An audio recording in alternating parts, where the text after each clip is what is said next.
It's good to be here. As he said, I came to BYU in 1947 as a freshman. Can you hear me? Is that okay?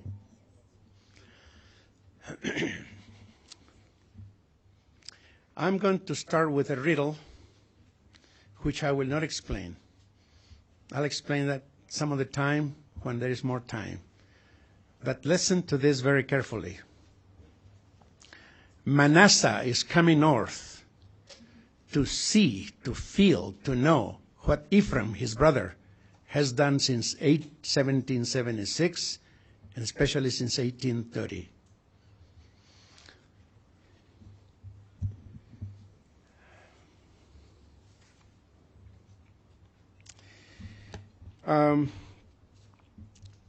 I think there is about 38, 40 million Hispanics in the United States, an estimate. And as we said before, between 290, 300,000 in Utah. For the last 10, 20 years, people have been coming from South America and from Mexico, but that's another type of people. They are middle class or pretty close to that. They are not the farm workers, as we knew that for many of the years. Many of these people that are coming to the United States now have not finished their college degrees in Latin America. Some of them started there. Others have finished. But whether they have come without the degree or not, their degree does not work in the United States. And they have great problems. Most of them do not speak English enough to qualify to enter an American college. And that is why Universidad Hispana was born, to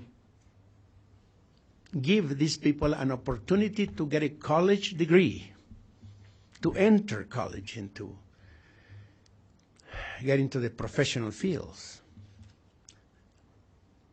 All of our students now that we have graduated the first class in last December.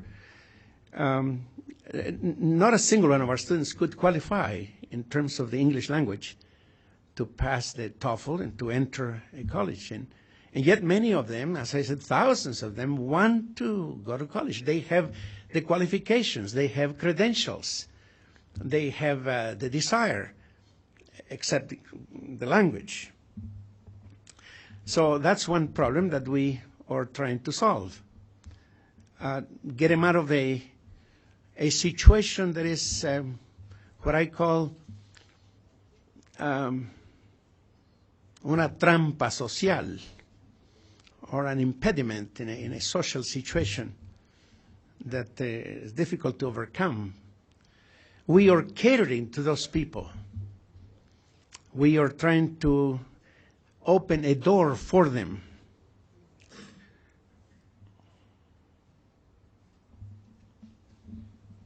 Now, all our students work full-time. They have to. They are not the regular college student in terms of age. They are older people, men and women. They have to work to live. So we teach in the evenings and on Saturdays to accommodate their need. I don't think many people are doing that at this time. Apparently, and we are the only university that is doing that in the United States. Although I got a call the other day from Chicago, and someone there thinks that there is something similar, but couldn't document the whole thing. There is another place in San Jose, California, apparently giving some classes, but we seem to be the only place where we can admit the student, and he doesn't have to know English, because we teach in Spanish. La cátedra educacional del colegio es en español. We use textbooks in English because most of our students know some English. 30, 40, sometimes 50, 60%. Not enough to qualify to enter college, but enough to get along. We make it a point to perfect their English or to make sure that they really are able to relate in terms of a college level. That is some fluency.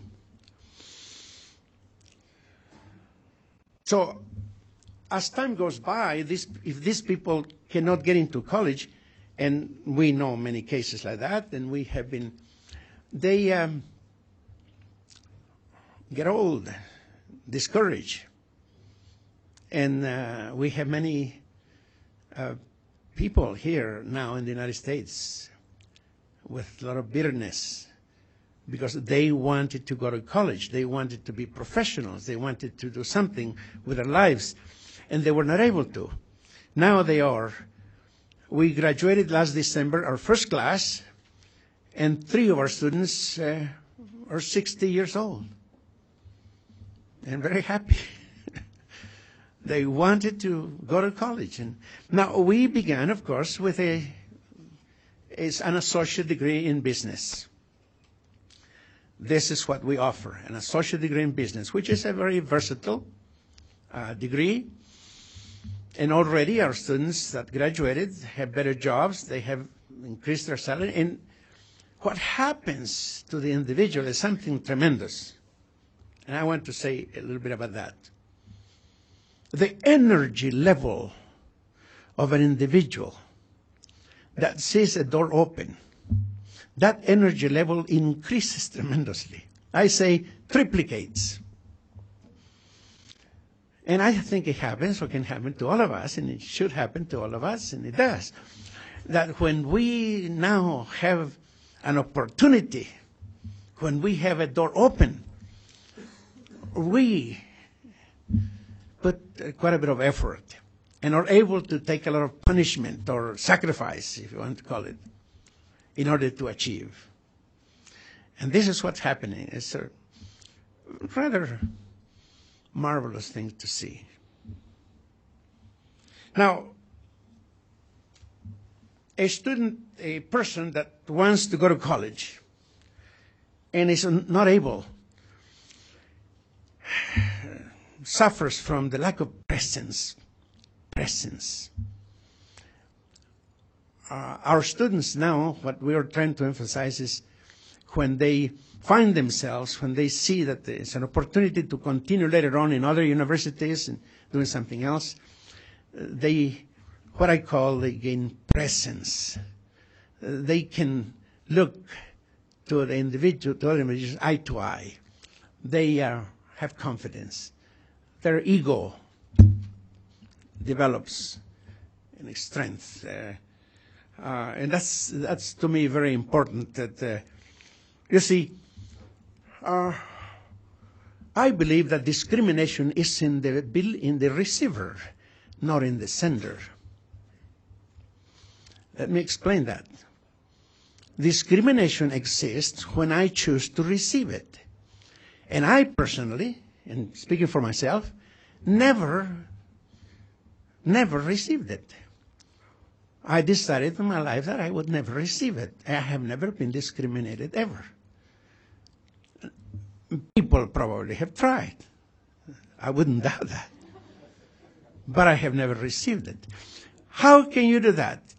If you get education, if you get to know what you can do, if you have a sense of value, a sense of self. That is.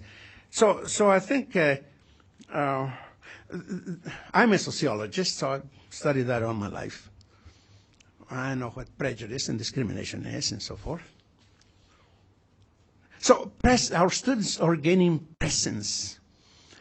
And it is a marvelous experience. Someday, some of you might come and visit us and see that they are full of confidence and they know that they are going to get somewhere from now on. We offer those people, as I said, a college degree.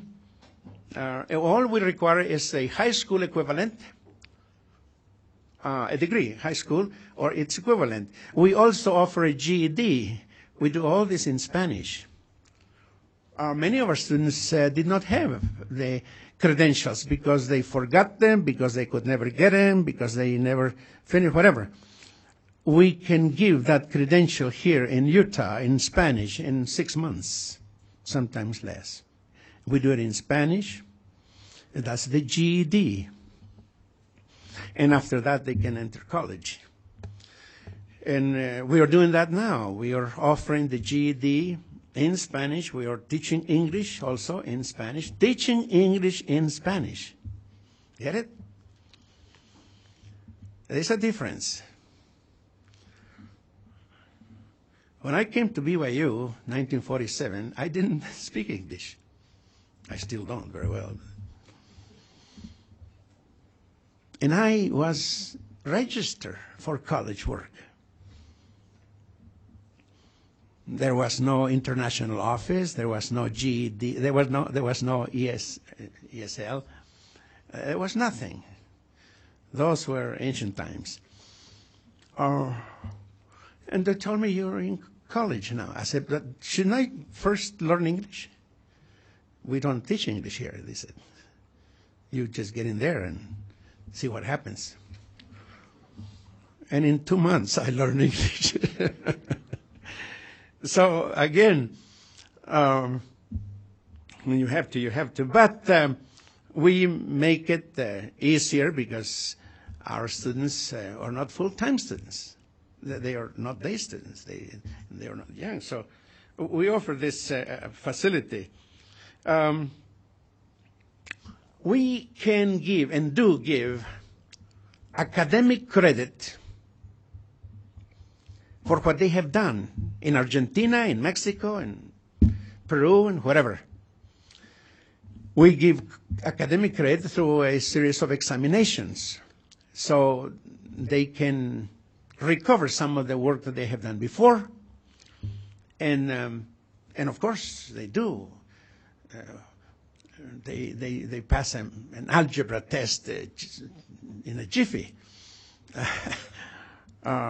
Or geometry or whatever,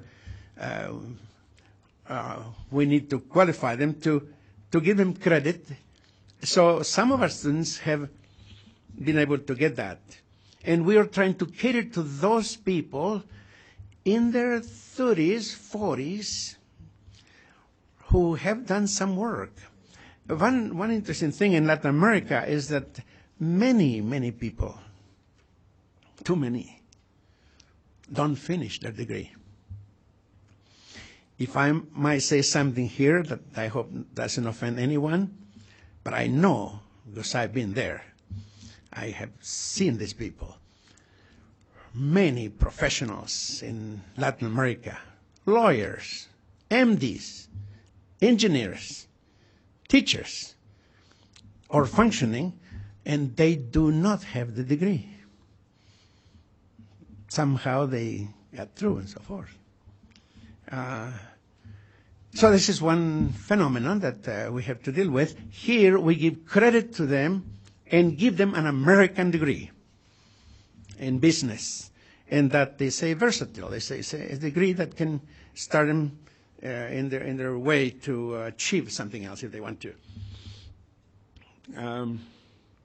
All our professors, our teachers, PhDs, are or bilingual. They can teach in either language, but we lecture in Spanish and in English also. But we have that facility of whatever the need might be at the moment. We use, as I said, textbooks in English, and they had to struggle through it and perfect their language, the English language, because we do require bilingualism before they graduate. We will not graduate anyone who is not bilingual. So that's, and it's working. It's working. Our students, we have several programs, but you see, they learn the language in the context of the college work, at the level of colleges. How am I doing with time? But done?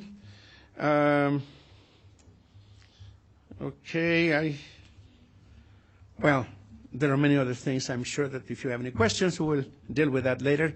But I'm glad to just tell you a little bit about Universidad Hispana, what we are doing.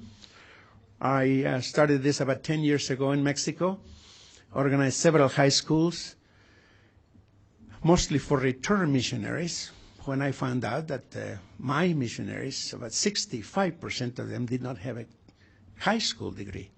So I organized schools and then organized a university in Mexico, and it's still functioning. Thank you very much. Any questions, you'll let me know.